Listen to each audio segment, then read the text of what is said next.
తులారాశి వారికి శత్రువులు అధికంగా ఉంటారు. మనం మంచి చేసింది ఎవరికి నచ్చదు. ఎందుకంటే మనం చేసింది మంచి మనకు తెలుసు. పక్క వాళ్ళకి ఎవరు చేశారు, ఎందుకు చేశారు, మేము అడిగామా అన్న భావన కూడా ఉంటుంది. అవసరానికి మీరు ఆదుకుంటారు, కానీ మీకు అవసరానికి వచ్చినప్పుడు ఎవరు ఆదుకోరు. కాబట్టి ధన విషయంలో, వ్యయం విషయంలో ఆచితూచి వ్యవహరించాలి. ఉద్యోగరీత్యా పేరు ప్రఖ్యాతలు ఉంటాయి. వ్యాపార రీత్యా కూడా మంచి కలుసుబడితనంగా ఉంటుంది. రావాల్సిన బెనిఫిట్స్ ఏవైతే ఉన్నాయో అవి వస్తాయి. నూతన వ్యాపారం ప్రారంభించడానికి ఇది సరైన సమయం కాదు. భాగస్వామ్య వ్యాపారాల్లో చిన్నపాటి విభేదాలు వచ్చే అవకాశం కూడా లేకపోలేదు. వాటి విషయంలో జాగ్రత్త వహించాలి. పర్సనల్ లోన్స్కి, క్రెడిట్ కార్డ్స్కి దూరంగా ఉండడం చెప్పదగిన సూచన. సంతానం సంబంధించిన వ్యవహారాలు సానుకూలంగా ఉంది. భూ సంబంధించిన వ్యవహారాలు చాలా అనుకూలంగా ఉంది. స్థిరాస్తులు కలిసి వస్తాయి. ఎప్పుడో కొన్ని భూమి ఆ విలువ చాలా పెరగడం, దాన్ని అమ్మేసి కొన్ని అప్పులు తీర్చాలనే ఆలోచన ఎక్కువగా చేస్తారు.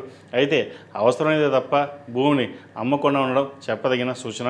ఏదైనా సరే స్థిరాస్తిని కాపాడుకుని ఉన్న ధనంతో ముందుకు వెళ్ళిన ఆలోచన చేయండి, మంచి ఫలితాలు ఉంటాయి. వివాహాల శుభకార్యాల విషయంలో ఘనంగా నిర్వహించాలి. సంతానం సంబంధం కుదిరిన ఆలోచన చేస్తారు.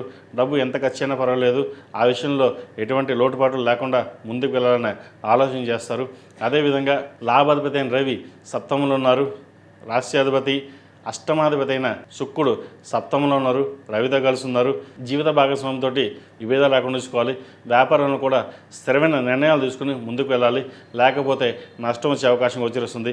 ఈ వారం సాధ్యమైనంత వరకు ధనాన్ని ఎంత తక్కువగా ఖర్చు పెడితే అంత మంచిది. అదేవిధంగా విద్యార్థులకు కాలం అనుకూలంగా ఉంది. దూర ప్రాంత ప్రయాణాలు, వైద్య వృత్తిలో ఉన్నవారికి, కాస్మెటిక్స్, సినీ కళారంగంలో ఉన్నవారికి మంచి పేరు ప్రఖ్యాత లభిస్తాయి.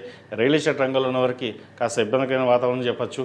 సాఫ్ట్వేర్ రంగంలో ఉన్నవారికి ఉద్యోగం పోయే అవకాశం లేకపోలేదు, లేదా నూతన ఉద్యోగం కోసం ప్రయత్నాలు చేసి ఉన్న ఉద్యోగం రిజైన్ చేసే అవకాశాలు కూడా లేకపోలేదు. ఏదైనా సరే వచ్చిన అవకాశాన్ని వదులుకోకుండా ఉన్న ఉద్యోగం స్థిరంగా ఉండడం చెప్పదగిన సూచన. దూర వ్యసనాలకి, స్నేహితులకి దూరంగా ఉండడం చెప్పదగిన సూచన. ఈ రాశిలో జన్మించిన స్త్రీలకు వృత్తి ఉద్యోగాల పరంగా, వ్యాపార పరంగా సానుకూలంగా ఉంటుంది.